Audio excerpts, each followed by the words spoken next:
오헨리의 마지막 입새. 워싱턴 광장 서쪽의 한 작은 구역에는 길들이 이리저리 뻗다가 몇 개의 길고 작은 길로 갈라진다. 이 마을에는 복잡한 갈림길이 많았다. 어떤 길은 그 길 자체가 한두 번씩 교차되기도 했다. 옛날 한 예술가가 이 마을의 멋진 가치를 발견했다. 만약 물감과 종이, 캔버스 값을 받으려고 청구서를 들고 오는 사람이 있더라도 길이 복잡해서 헤매기만 하다가 돈 한 푼 받지 못하고 되돌아갈 수밖에 없다는 것을 말이다. 그래서 이 멋지고 색다른 마을인 그리니치 빌리지에는 많은 예술가들이 몰려들었다. 그들은 북쪽으로 난 창문과 18세기 풍의 지붕 모양과 네덜란드식 다락방이 있는 집을 찾아서 돌아다니기 시작했다. 그들은 그런 집을 마련하고 나서 6번가에서 그릇과 스토브를 사들였다. 이렇게 해서 예술가 마을이 생기게 된 것이다. 수와 존씨는 낮게 지어진 3층 벽돌집 꼭대기에 공동 화실을 갖고 있었다. 수는 메인주 출신이고 존씨는 캘리포니아주 출신이었다. 두 사람은 8번가에 있는 한 레스토랑에서 점심을 먹다가 만났다. 그들은 서로 예술적 감각이나 좋아하는 샐러드, 작업복에 대해 같은 취미를 갖고 있다는 것을 알았고 공동으로 화실을 사용하기로 했다. 그것이 5월의 일이었다. 11월이 되자 눈에 보이지 않는 차갑고 낯선 불청객이 이 마을에 찾아들어 얼음 같은 손가락으로 사람들을 괴롭히고 다녔다.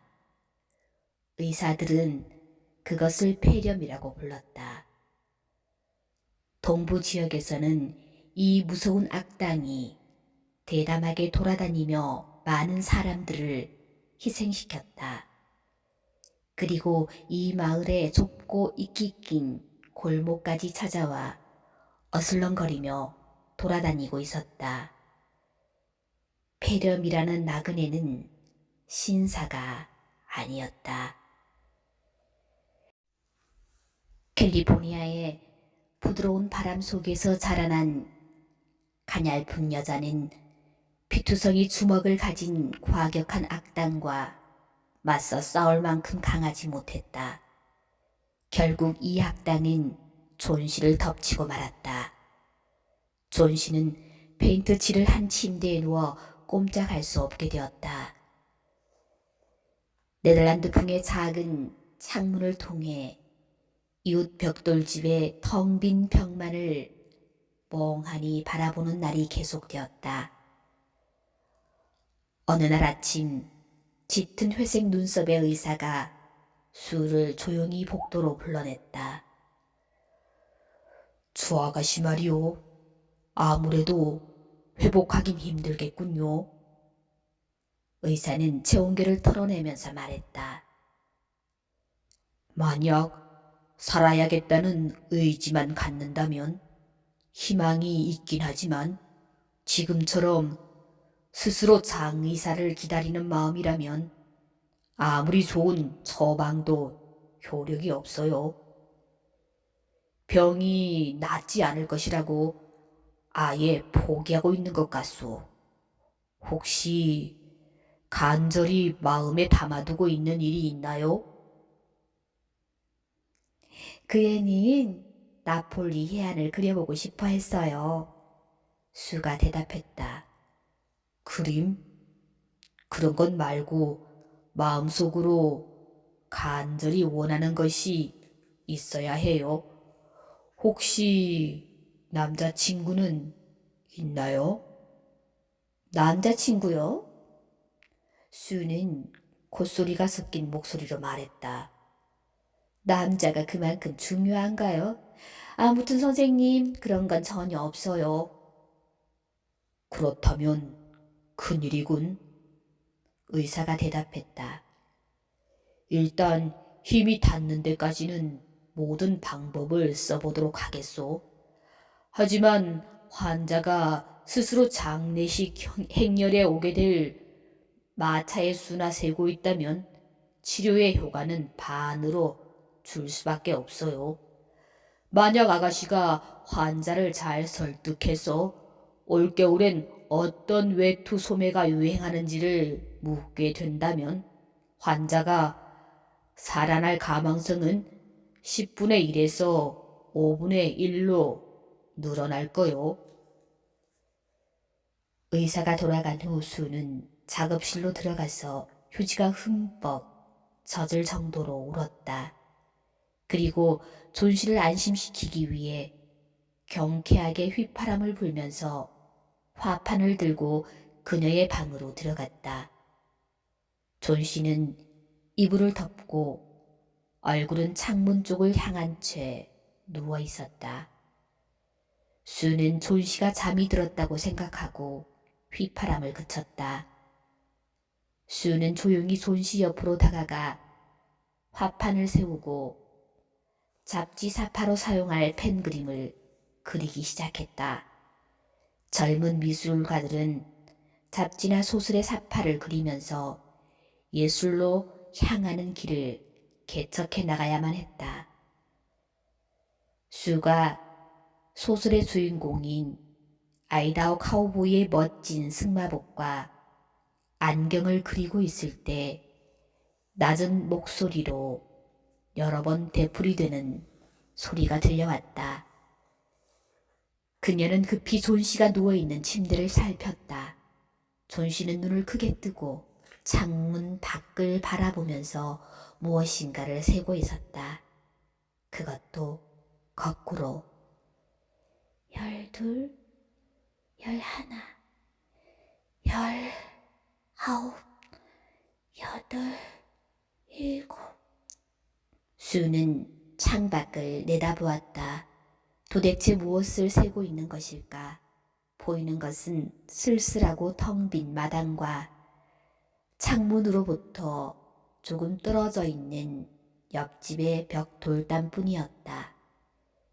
그리고 뿌리가 썩고 가지가 말라버린 늙은 담쟁이 덩쿨이 벽 돌담 위에 기와 지붕까지 기어 올라와 있었다. 차가운 가을 바람에 잎이 거의 다 떨어져 앙상한 줄기만을 나무 모습이었다. 존 씨, 뭘 세고 있는 거야? 수가 물었다. 6. 존 씨는 속삭이듯 벌레처럼 작은 목소리로 말했다. 점점 더 빨리 떨어지고 있어. 사흘 전만 해도 100개 정도 되어서 세는 것도 힘들었었는데 이제는 쉬워졌어. 또 하나 떨어지네. 이제 5개밖에 안 남았어. 5개라니 무슨 소리야? 담쟁이 덩쿨에 달린 잎말이야. 저 마지막 잎이 떨어지면 나도 죽을 거야. 벌써 사흘 전부터 알고 있었는데 의사 선생님이 너에게 아무 말도 안 하셨니? 존 씨, 무슨 얘기를 하는 거야? 수는 전혀 있을 수 없는 일이라는 듯이 투덜거렸다. 죽어가는 담쟁이 잎하고 내가 낳는 것하고 무슨 상관이 있어? 그리고 너는 저 담쟁이 덩쿨을 좋아했잖아. 이 말괄량이야. 바보 같은 생각은 하지도 마. 의사 선생님이 네가 나올 수 있는 가능성은 정확히 얘기하면 10 중에 9이래. 나머지 하나는 우리가 뉴욕에서 지하철을 타거나 새로 지은 건물 밑을 지날 때의 위험 확률과 같다는 거야. 자, 스프라도 좀 먹어봐. 나는 그림을 그릴게. 출판사 사람에게 그림을 보내야 식욕 좋은 내가 마실 포도주와 돼지고기들을 살 수 있으니까. 포도주는 더 이상 필요 없어. 존 씨는 계속 창밖을 바라보면서 말했다. 잎이 또 하나 떨어졌어. 스프도 먹고 싶지 않아. 이제 잎이 4개 남았네. 어두워지기 전에 마지막 잎이 떨어지는 것을 보고 싶어. 그러면 나도 죽게 될 거야. 존 씨!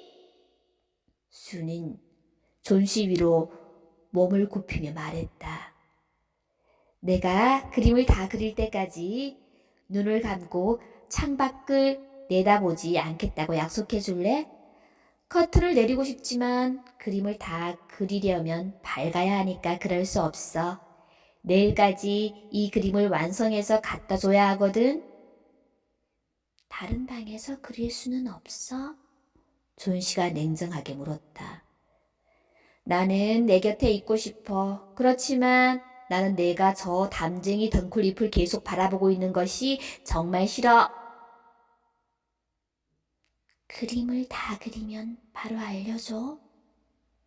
존 씨는 눈을 감고 창백한 얼굴로 꼼짝도 하지 않고 누운 채 말했다. 마지막 잎이 떨어지는 것이 보고 싶어서 그래. 이제는 기다리기도 생각하기도 지쳤어.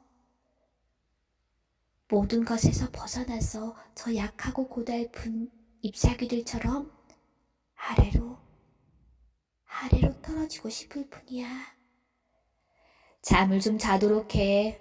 나는 보만 할아버지께 늙은 시골 광부 모델이 되어달라고 부탁을 해봐야겠어. 곧 돌아올게.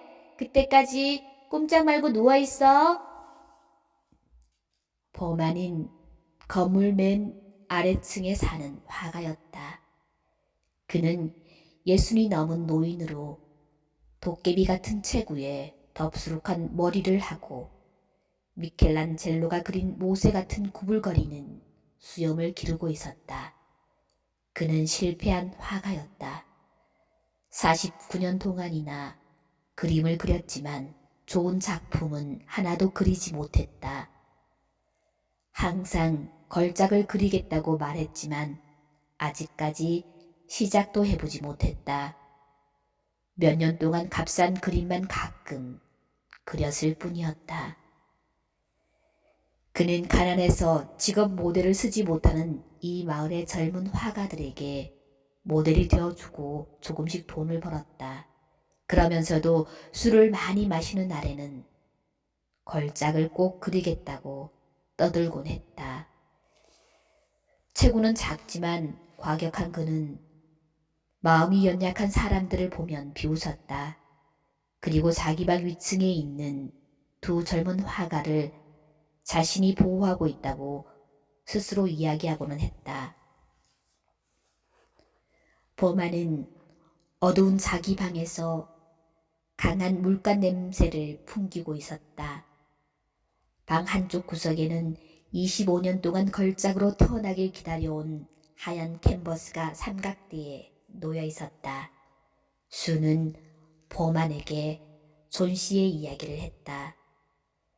존 씨는 나무 잎사귀처럼 가냘프고 연약해서 담쟁이 덩쿨의 마지막 잎이 떨어지면 그녀도 같이 이 세상을 떠나버릴지도 모른다고 말했다. 보만은 충혈된 눈으로 그것은 바보 같은 생각이라며 크게 소리를 질렀다. 이 무슨 소리야? 다 썩어빠진 담쟁이 잎이 떨어진다고 날아 죽는 바보가 세상에 어디 있어? 그런 생각을 할 때까지 존 씨를 그냥 내버려 둔 거야. 불쌍한 존 씨. 그 애는 너무 아파서 마음이 약해졌어요. 범안이 자신을 탓한다고 여긴 수가 퉁명스럽게 말했다. 게다가 열까지 심하게 올라 이상한 상상을 하게 된 거예요. 좋아요. 하고 싶지 않으시면 그만두세요. 할아버지 정말 너무하세요. 누가 모델을 서지 않겠다고 했나? 가자고, 같이 가. 나는 거뜬히 포즈를 취할 수 있어.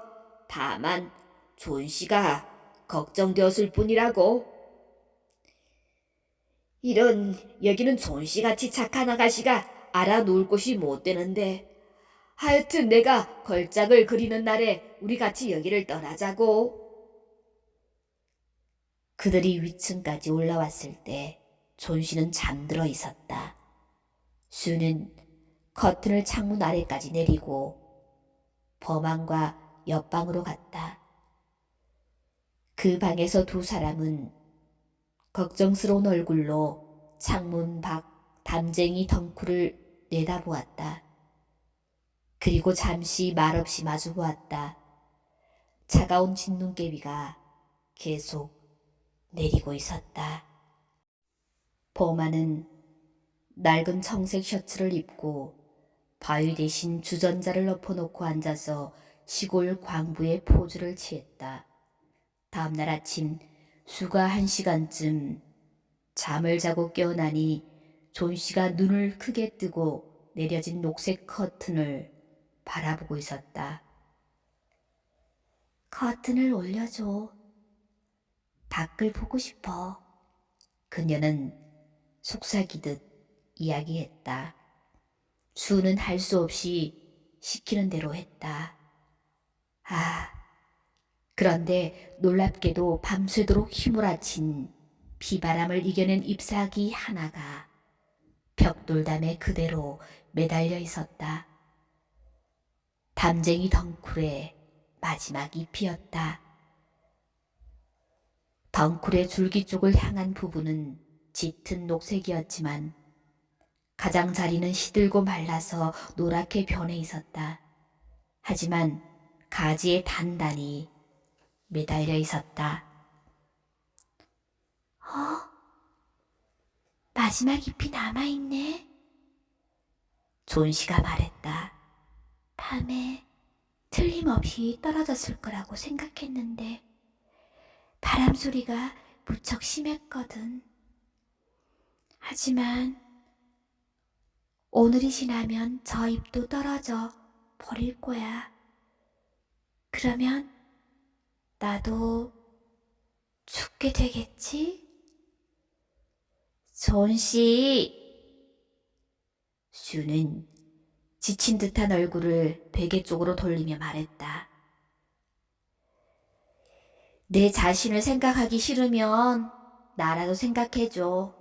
나는 어쩌란 말이니? 그러나 존 씨는 대답하지 않았다. 신비롭고 먼 죽음의 여행길을 떠날 준비를 하고 있는 존 씨는 외로운 모습이었다. 친구들이나 이 세상의 모든 것과 하나씩 헤어지게 된다는 생각이 점점 더 그녀를 죽음으로 몰고 가는 것처럼 보였다. 그렇게 하루가 다 지나갔다. 다행스럽게도 저녁이 될 때까지 마지막 잎은 덩쿨 줄기에 외롭게 매달려 있었다. 밤이 깊어지자 바람은 다시 세차게 불기 시작했다. 빗줄기도 여전히 창문을 두드리며 흘러내렸다. 날이 밝자마자 존 씨는 깨어나기가 무섭게 수에게 커튼을 걷어올리라고 때를 썼다. 수는 두근거리는 마음으로 커튼을 열었다. 다행히도 덩쿨의 마지막 잎은 여전히 남아있었다. 존 씨는 마지막 잎을 바라보며 오랫동안 침대에 누워있었다. 그러다가 갑자기 가스 스토브에 올려놓은 닭고기 수프를 젓고 있는 수에게 말했다. 내가 나빴어. 내가 얼마나 나쁜 사람인가를 보여주려고 저 마지막 잎이 떨어지지 않고 있나 봐. 죽고 싶어 한다는 것은 벌을 받을 일이야. 스프하고 포도주를 단 우유를 좀 갖다 주겠니? 아니, 거울부터 갖다 줄래? 그리고 등 뒤에 베개 몇 개를 받쳐줘. 내가 요리하는 것을 보고 싶어. 1시간쯤 후에 존 씨는 이렇게 말했다. 수, 언젠가는 꼭 나폴리를 그리고 싶어. 얼마 후 존 씨를 진찰했던 의사가 다시 왔다. 수는 의사와 함께 복도로 나가 이야기를 나누었다. 의사가 수에게 밝은 표정으로 이야기했다. 놀라운 일이군. 이제 저 아가씨가 살아날 수 있는 희망은 반반이에요. 의사는 수의 가녀린 팔을 잡아 흔들며 말했다. 당신이 간호를 잘해서 친구가 살아날 수 있게 되었군요. 조금만 더 잘 보살펴줘요. 자, 나는 아래층에 또 다른 환자가 있어서 내려가 봐야겠어요. 이름이 범안이라고 하던가. 그도 화가지요. 폐렴인데 나이도 많고 쇠약해서 회복될 가망이 없어요. 하지만 좀 편안하게 해주고 싶어서 오늘 입원시킬 생각입니다. 다음날 의사는 수에게 말했다. 친구는 이제 위기를 넘겼어요. 앞으로 남은 일은 좋은 음식을 많이 먹고 간호를 잘 받는 것뿐이에요. 그날 오후 수는 존 씨가 즐거운 표정으로 파란 목도리를 짜고 있는 침대로 다가가서 그녀를 꼭 껴안았다. 존 씨, 너에게 알려줄 이야기가 있어. 수는 낮은 목소리로 이야기했다. 범한 할아버지가 오늘 아침에 병원에서 폐렴으로 돌아가셨어. 할아버지는 이틀밖에 알지 않으셨대.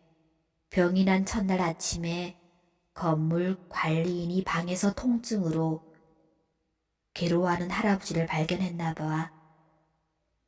구두와 옷은 온통 젖어 있었고 몸은 얼음같이 차가웠다라고 하더라. 할아버지가 비바람이 사납게 불던 날 밤에 어디에 갔다 왔는지는 아무도 짐작하지 못했어. 그런데 불이 켜져 있는 등불과 비에 젖은 사다리, 제멋대로 흩어진 붓과 녹색과 붉은색 물감이 섞여 있는 팔레트가 발견된 거야. 수, 창밖을 봐. 벽에 있는 마지막 잎말이야. 바람이 불어도 전혀 흔들리지 않는 게 이상하지 않니? 존 씨, 저것이 바로 범한 할아버지의 걸작품이야. 그분이 마지막 잎이 떨어져 버린 그날 밤에 너를 위해 그 자리에 저 잎을 그려놓으셨단다.